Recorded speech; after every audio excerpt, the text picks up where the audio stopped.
Fala pessoal, Carol na área, trazendo mais um vídeo aqui no canal. No vídeo de hoje eu vou contar para vocês um caso que aconteceu no ano de 2011, no país de Gales. É um caso terrível porque as pessoas envolvidas eram bem jovens e a forma como tudo isso aconteceu. Se você se interessa por esse tipo de conteúdo, casos criminais resolvidos, casos de mistério, convido você a se inscrever aqui no canal. Todas as semanas eu trago esse tipo de conteúdo aqui pra você.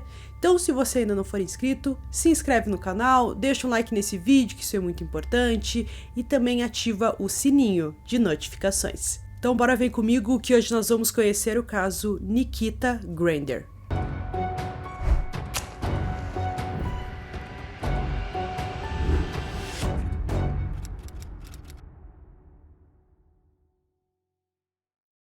Nikita Grander nasceu no dia 19 de dezembro de 1991, em Newport, país de Gales. Seus pais, Marcia e Paul, eram adolescentes quando deram as boas-vindas à sua primeira filha.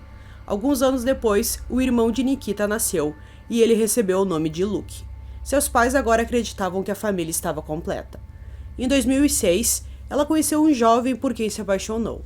Seu nome era Ryan Mays e os dois iniciaram um relacionamento. 4 anos depois, em setembro de 2010, os dois decidiram ir morar juntos. Eles estavam muito felizes juntos e agora estavam cada vez mais unidos. Eles preferiam fazer alguma coisa juntos do que sair com os amigos. Os pais de Nikita sempre foram muito presentes em sua vida.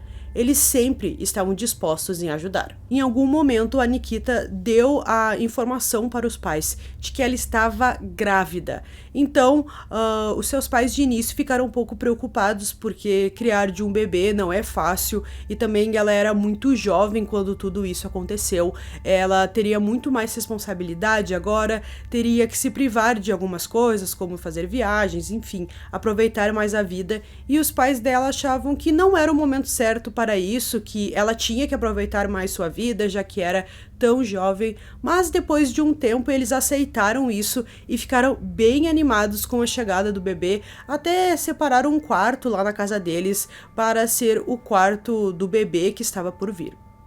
Um pouco depois, Nikita e Ryan descobriram o sexo do bebê e decidiram chamá-la de Casey May. Nikita e Ryan estavam lutando financeiramente. Ryan queria uma fonte de renda mais estável para ajudar a sustentar sua família, principalmente agora que o bebê estava a caminho. Então ele foi conversar com seu primo, Carl Wundt, que tinha acabado de começar a trabalhar em uma empresa, e informou a Ryan que havia possibilidade dele ser contratado, pois havia algumas vagas disponíveis. Carl era um pouco mais velho que Ryan e os dois se davam muito bem. Algumas pessoas pensavam que Ryan quase idolatrava o Carl, porque o via como o mais próximo que ele tinha de um pai. Os dois passaram muito tempo juntos e Carl era muito protetor de Ryan, quase que de uma forma possessiva. Carl Wundt era um usuário de cocaína que recorreu a roubos e furtos para sustentar seu vício, até mesmo roubando de entes queridos. Quando Ryan estava com ele também desenvolveu o vício de drogas, e um dia um traficante apareceu em seu apartamento ameaçando Nikita por causa de uma dívida de 680 libras. Nikita não gostava de Carl. Ela acreditava que ele estava levando o seu namorado para um lado ruim. Mesmo quando a dívida da droga foi paga, ela não gostava de como eles eram próximos, pois saíam para beber e usar drogas juntos. Algumas noites, Carl pegava Ryan e o levava para uma longa noite na cidade. Como Ryan não tinha celular, Nikita teve que perguntar a Carl quando Ryan estaria em casa, e ele frequentemente a ignorava ou até desligava o celular na sua cara. Pelo que Nikita sabia, ele adorava a oportunidade de exercer autoridade sobre Ryan. Nikita se sentiu em conflito quando Ryan começou a trabalhar com Carl. Por um lado, ela estava aliviada porque o dinheiro extra ajudaria muito a pagar as contas, todas as despesas que o bebê iria ter. Por outro lado, ela não aprovava que Ryan passasse mais tempo com o primo. Ryan pensou que as drogas eram apenas parte do problema, e ela secretamente tinha inveja de Carl e seu relacionamento próximo com ele. Nikita, por outro lado, achava Carl um homem estranho e não gostava da maneira como ele a encarava. Ela também estava ciente de que ele estava traindo sua namorada da época, Rachel Bard. Já Ryan tinha uma visão diferente de como Carl enxergava sua namorada. Ele tinha um pressentimento de que ele gostava demais de Nikita. Uma vez em uma festa, quando Carl pegou o celular dela, antes de devolvê-lo, ele comentou: a propósito, gosto de suas fotos de roupa íntima. Claramente, ele acessou ali todas as fotos privadas que ela tinha no celular. No dia 4 de fevereiro de 2011, iria acontecer um jogo importante de rugby entre País de Gales e a Inglaterra. Carl e sua namorada Rachel planejavam ficar em casa e pedir alguma comida para assistir ao jogo, mas ele mudou de ideia. Naquele dia, Carl chegou na casa de Ryan por volta das 11h15, e eles passaram a tarde trabalhando em uma cidade perto da fronteira com a Inglaterra, antes de decidirem encerrar o trabalho mais cedo e assistir o jogo juntos. Por volta das 5 horas da tarde, eles voltaram para a casa de Ryan para que ele trocasse de roupa. Nikita estava em casa e sabia muito bem que se Ryan e seu primo saíssem para assistir o jogo, haveria muita bebida envolvida, provavelmente com algumas drogas misturadas também. Os dois foram até a casa da mãe do Ryan para assistir ao jogo, depois a um bar para assistir o segundo tempo com os amigos. Após o jogo, Ryan e Carl e 4 outros amigos saíram para beber mais. A comemoração estava apenas começando para os rapazes, quando eles entraram no carro de Carl e dirigiram para uma boate local, e depois para uma festa na casa de um amigo. Carl passou grande parte da festa conversando com seus amigos e foi só por volta das 4 horas da manhã que seu fornecedor de drogas apareceu com um novo suprimento de cocaína. Carl, que fumava muito, percebeu que estava sem cigarros. Então, às 4h30 da manhã, ele foi até a casa de sua avó porque ele sabia que ela tinha cigarros. O Carl até convidou o Ryan para ir junto, mas ele não aceitou, preferiu ficar ali na festa, e a casa da avó ficava mais ou menos uns 10 minutos de distância. Seria uma curta viagem que ele iria fazer. Então o Ryan ficou lá esperando ele, mas passou muito tempo. Teve um momento que ele até ligou para a namorada do Carl para ver se ela tinha alguma informação, sabia onde ele estava, até porque ele estava ficando preocupado já que já tinha passado algumas horas. Mais ou menos às 6h30 da manhã, o Carl voltou, mas ele não tinha nenhum cigarro com ele. Informando a Ryan que não conseguiu acordar a avó, eles ficaram na festa mais um pouco, embora Carl tenha passado a maior parte do tempo dormindo no sofá. Às 7h45, a dupla finalmente decidiu encerrar a noite e ir para a casa da avó mais uma vez. Eles ficaram na casa dela por aproximadamente 5 minutos, durante os quais conseguiram um cigarro. Sarah Voice, vizinha de Ryan, que morava no apartamento de baixo, acordou às 5h30, depois de ouvir um som baixo vindo do apartamento de Ryan e Nikita. Ela não se importou muito e voltou a dormir. 2 horas depois, às 7h30, ela acordou novamente, mas dessa vez, a abrir a porta dos fundos do apartamento para jogar o lixo fora, sentiu um cheiro de fumaça. O apartamento dela ficou muito quente 20 minutos depois, quando ela ligou para a emergência. Ela seguiu as instruções do operador e viu o fogo vindo do apartamento de cima. Sarah correu para a porta da frente e bateu no apartamento de Ryan e Nikita, mas ninguém respondeu. Às 7h57, os bombeiros chegaram e foram recebidos pela extensão das chamas que saíam do local.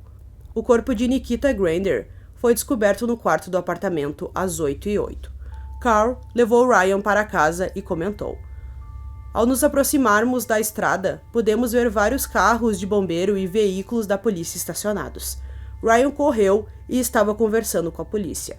Eu pude ver que ele estava ficando cada vez mais chateado. Ele estava claramente arrasado. Foi então que recebemos a notícia sobre o que aconteceu com Nikita e o apartamento. Os dois ficaram chocados com tudo aquilo que tinha acontecido.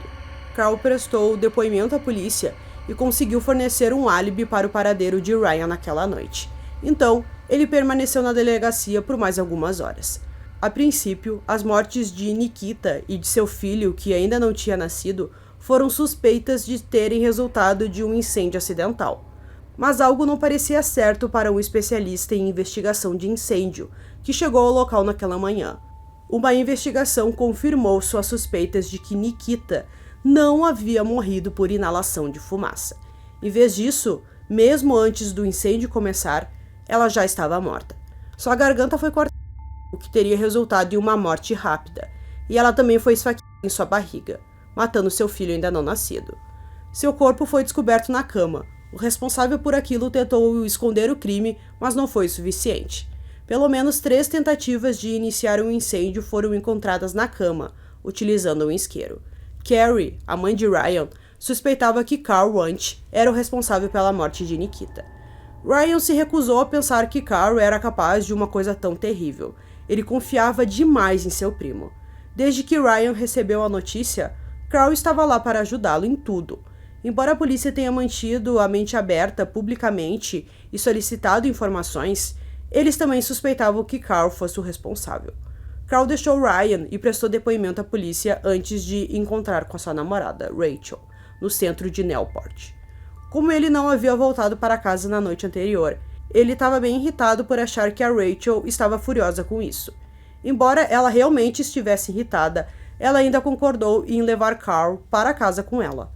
À noite, ela observou arranhões em um de seus antebraços. Carl disse que isso aconteceu porque uma mulher o agarrou na tentativa de separá-lo de outro homem em uma briga que ele teve em um bar na noite anterior. Carl entregou sua jaqueta, calça, cueca e as chaves do carro para a polícia, mas uma camisa azul clara que ele usava na noite do assassinato não estava em lugar nenhum. Em seu depoimento à polícia, ele afirmou que ele e Nikita nunca tiveram relações sexuais, além de um único beijo e um breve abraço, mas isso tinha acontecido há mais de 3 anos atrás. Rachel então encontrou a camisa azul que estava desaparecida na lavanderia, e a polícia veio buscá-la no dia seguinte. Ele também falou com a polícia mais uma vez e deu algumas declarações sobre aquela noite. Enquanto isso, a investigação continuava. Especialistas investigaram seu carro e descobriram o sangue de Nikita no chão e na parte inferior do tapete do carro do motorista. Carl foi levado sob custódia por acusações de assassinato no dia seguinte. A polícia informou a ele que seu sêmen foi descoberto no corpo de Nikita e o sangue dela em suas roupas. Mas quando questionado sobre isso, ele alegou estar doente e se recusou a responder a quaisquer outras perguntas. Ele foi acusado de homicídio, abuso sexual e incêndio criminoso em 12 de fevereiro de 2011. Os advogados do réu confirmaram à promotoria em 14 de dezembro que seu cliente tinha uma explicação plausível para a presença de seu sêmen na cena do crime. Quando perguntado por que demorou 9 meses para se lembrar, ele disse: "Tinha tanta coisa acontecendo na minha cabeça." O julgamento de Carl Wunsch começou no tribunal de Newport em 18 de janeiro de 2012. Carl testemunhou que era obcecado por Nikita, dizendo que ela era a primeira pessoa em quem pensava quando tinha fantasias sexuais, mas manteve sua negação do assassinato. A promotoria fez um caso sólido contra ele. Sobre o sêmen descoberto, ele afirmou que chegou à casa do Ryan no dia do jogo entre País de Gales e Inglaterra e encontrou Nikita, que estava, obviamente grávida, deitada na cama do quarto antes de descer para fumar um cigarro. Ele disse: "Depois de 5 minutos, Ryan me chamou para o quarto e vi que ele estava deitado em cima de Nikita. Ele me convidou para ter relações com ela, e eu aceitei." Ele também afirmou que ele e Ryan já tiveram relações com a mesma mulher em uma festa, então isso não foi a primeira vez. Ryan teve que defender sua vida sexual em um tribunal aberto quando Carl fez essa acusação. Ele disse que nada disso tinha acontecido.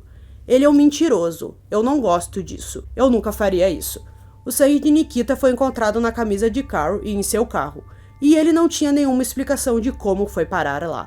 Além disso, ele não conseguiu explicar como seu carro foi filmado por câmeras de segurança, indo para o apartamento de Nikita na madrugada do crime. Rachel testemunhou sobre os arranhões em seu braço no dia seguinte ao assassinato. Carl disse que teve arranhões no braço depois que uma garota tentou ali impedir que ele agredisse um homem em um bar. Não havia evidências de briga no bar, nem nas câmeras de segurança e nem de testemunhas oculares. Com hematomas já presentes, ficou claro que Nikita lutou contra ele.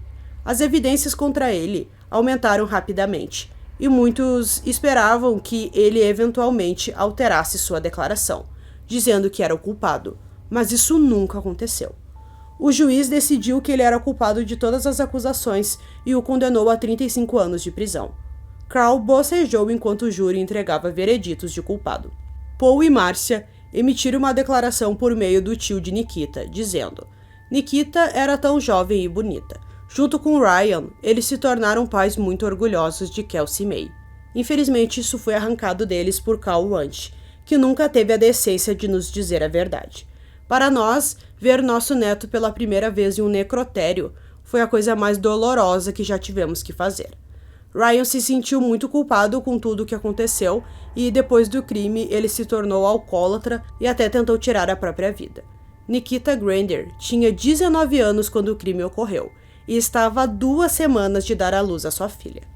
10 anos depois do assassinato de Nikita, a dor não diminuiu, mas houve alguma alegria para Marcy e Paul.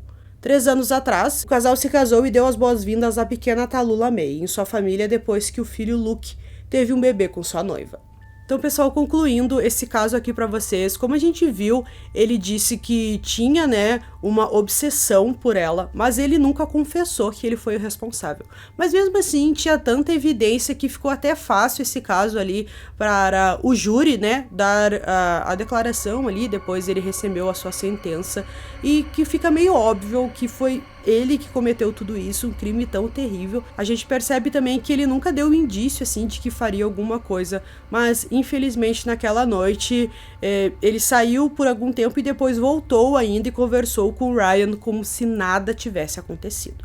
Então espero que vocês tenham gostado desse vídeo. Esse foi mais um vídeo aqui no canal Durmam Bem e até o próximo.